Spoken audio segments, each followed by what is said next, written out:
네, 안녕하세요. 더블업 시작하겠습니다. 편다송입니다. 오늘은 르네상스 자산운용의 이건규 대표님과 함께합니다. 어서 오세요. 네. 어서 오세요. 네. 대표님 참 어려운 자리 고맙습니다. 네. 네, 이렇게 한번 여쭤볼게요. 주말 동안 저도 컨텐츠를 이렇게 찍었는데 네. 지난주 금요일 날 외국인의 이 수급은 네. 그러니까 정규장 외에 넥스장에서도 합산해 보면 상당히 들어왔더라고요. 네.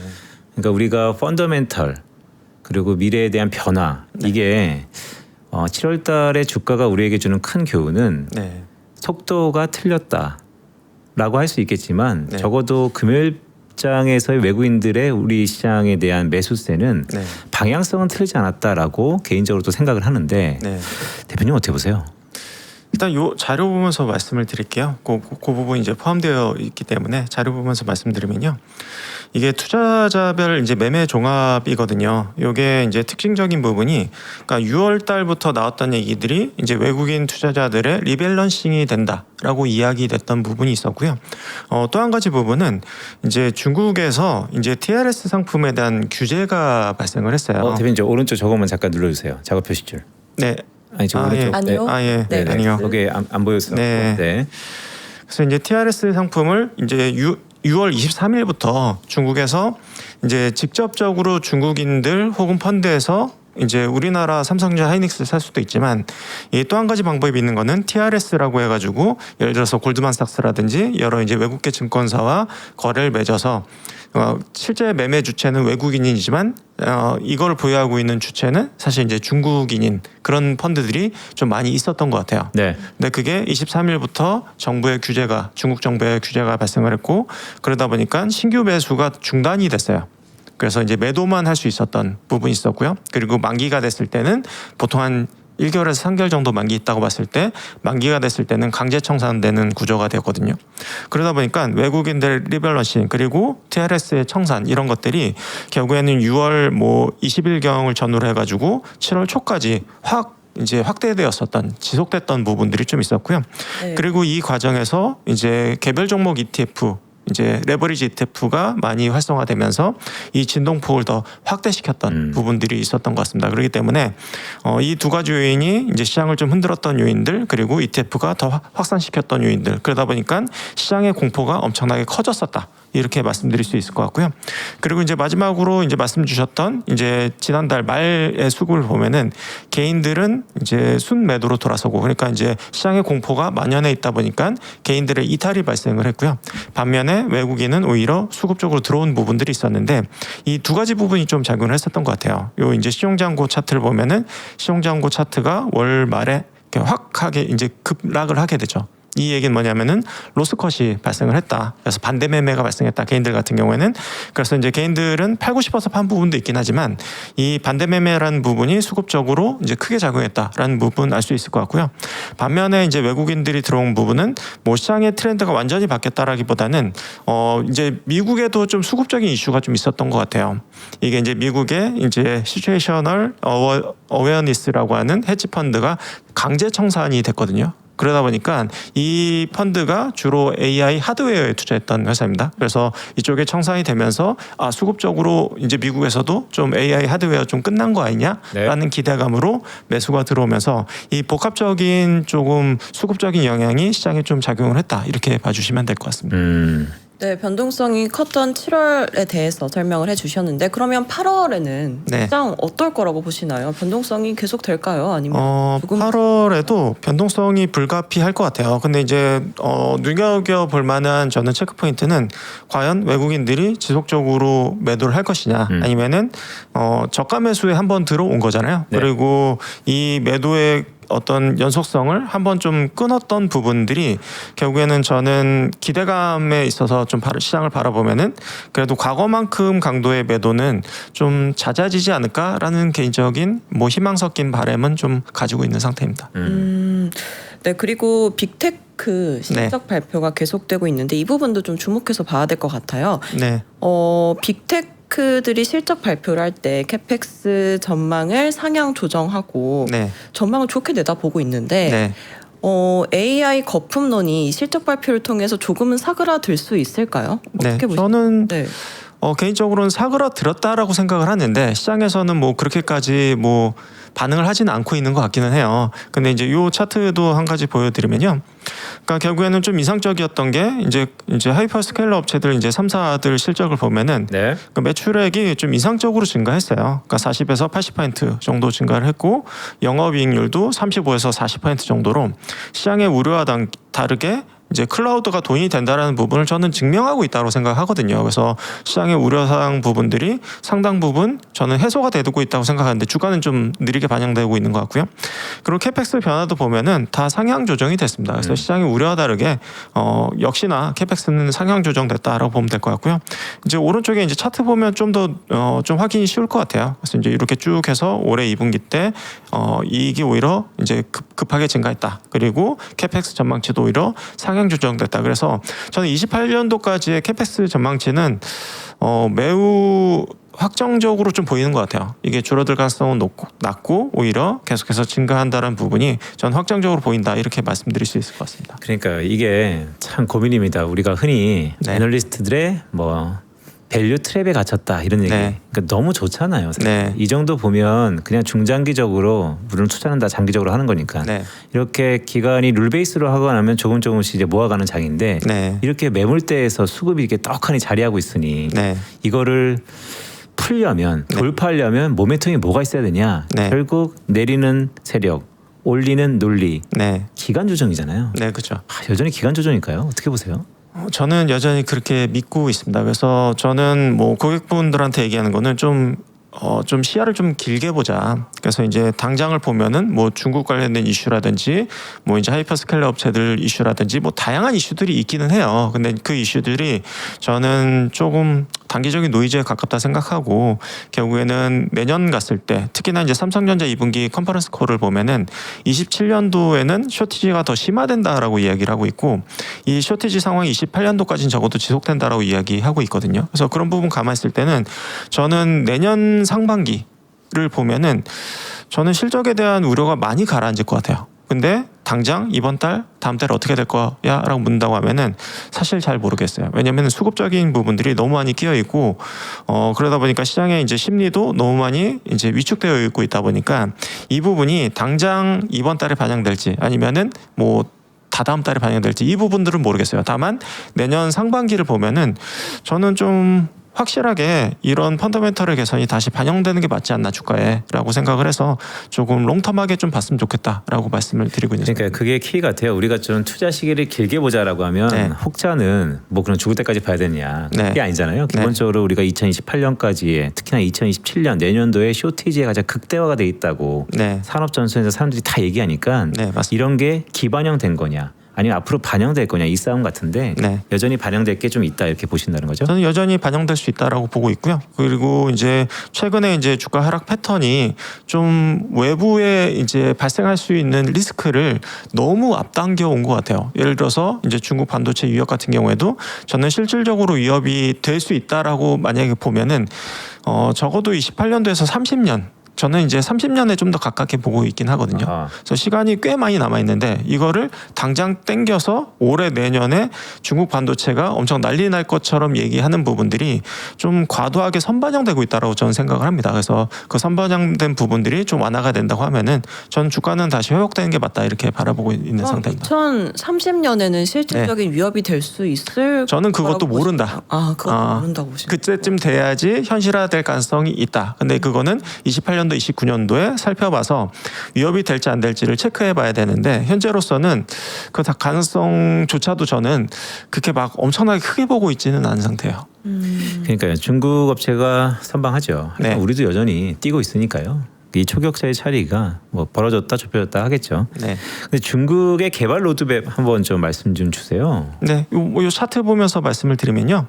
최근에 이제 이슈가 되고 이제 주가가 좀 빠졌던 게 중국에서 DUV 개발을 한다라는 이슈가 있었는데 이게 참 시점이 좀 묘했던 것 같아요. 그러니까 CXMT의 상장 시점과 맞물려서 나왔고 그것도 중국의 연구기관에서 나온 발표 자료.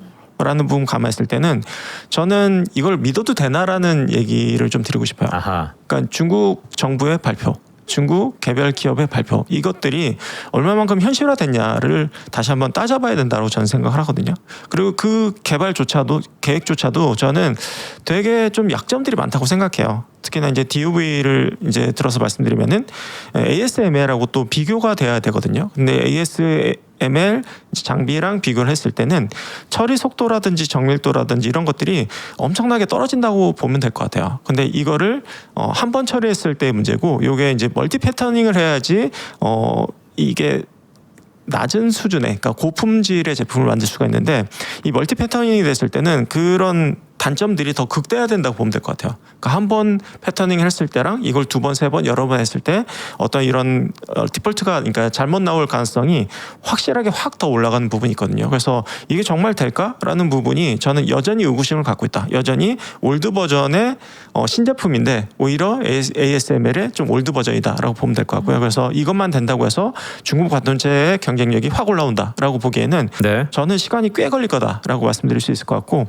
그리고 이제 CXMT도 많이 이야기가 되고 있지만 CXMT가 DDR4에서는 굉장히 큰 경쟁력을 보여줬고요. 근데 DDR5에서는 여전히 경쟁력이 좀 뒤처진 모습을 보이고 있는데, CXMT가 올라오고 있는 부분은 주로 모바일용이 좀 더 큰 부분이에요. 그래서 모바일이 좀 크고 PC용에 한해서 올라오고 있는 거는 사실이다. 다만 여기서 이제 주목할 부분은 서버용을 제대로 대응하고 있지는 않아요. 그래서 좀 더 고품질로 갔을 때는 제품들이 잘 안 나오고 있다고 보면 될 것 같고요. 거기에 HBM까지 넘어갔을 때는 지금 뭐 HBM3E를 내년에 만들겠다라고 하고 있는데, 내년에는 올해부터 이제 보통 반도체 3사 같은 경우는 HBM4가 들어가고요.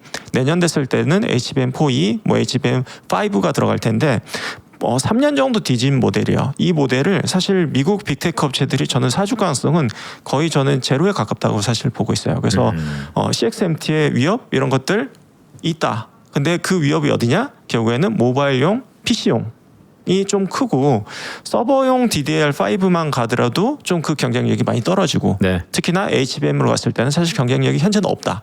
이렇게 보시는 게 맞기 때문에 좀 그 한 가지 이슈가 CXMT가 올라오면 어떻게? 라는 부분을 좀 갈라서 생각을 할 필요 있다. 이렇게 말씀드리고 싶습니다. 그러면 현 시점에서는 삼전닉스가 압도적인 네. 우위에 있다고 보시는 압도적인 우위에 거잖아요. 있죠. 네. 네, 근데 삼전닉스 주가 흐름을 보면 네. 급등하는 시장에서도 삼전닉스가 급등하고 또 네. 급락하는 시장에서도 두 네. 종목이 급락하는 네. 변동성 장세 이어지고 있는데, 네. 이런 오늘 같이 하락하는 날에는 네. 비중을 늘려야 될까요? 아니면 관망을 일단 해보는 게 좋을까요? 저는 한 가지로 갈라진다고 생각해요. 아까 말씀드렸던 내년에 쇼티지가 더 심화가 되고 28년까지 공급 부족이 지속된다라고 믿는다고 하면은 빠질 때마다 저는 더 사야 된다고 생각을 하고 있고요. 그래서 단기적인 수급 이슈는 어쩔 수가 없다. 주가가 많이 올라와 있는 상황이, 그러니까 과거에 대비해서는 여전히 올라와 있는 상황이었다 보니까 변동성은 불가피한데, 그걸 믿으면은 그냥 감내하고 가야 된다라고 생각을 하고 있고요. 우리가 하락도 예측할 수 없지만 지난주 금요일을 보면은 대형주들이 25에서 30%씩 올랐잖아요.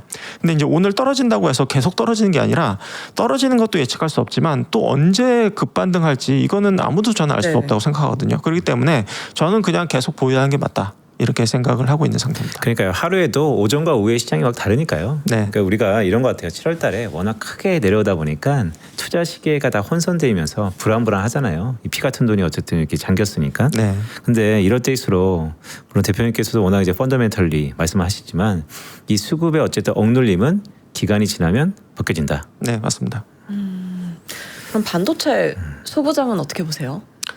소부장 같은 경우에도 네. 좀 수혜를 보는 부분이 있긴 하지만 업체별로 많이 갈린다라고 말씀드릴 수 있을 것 같아요. 어떤 기준에 따라? 그래서 이제 그렇죠? 미국 장비 업체들이 이제 수혜로 봤을 때는 HBM 투자에 가장 큰 수혜를 보고 있는 것 같고요.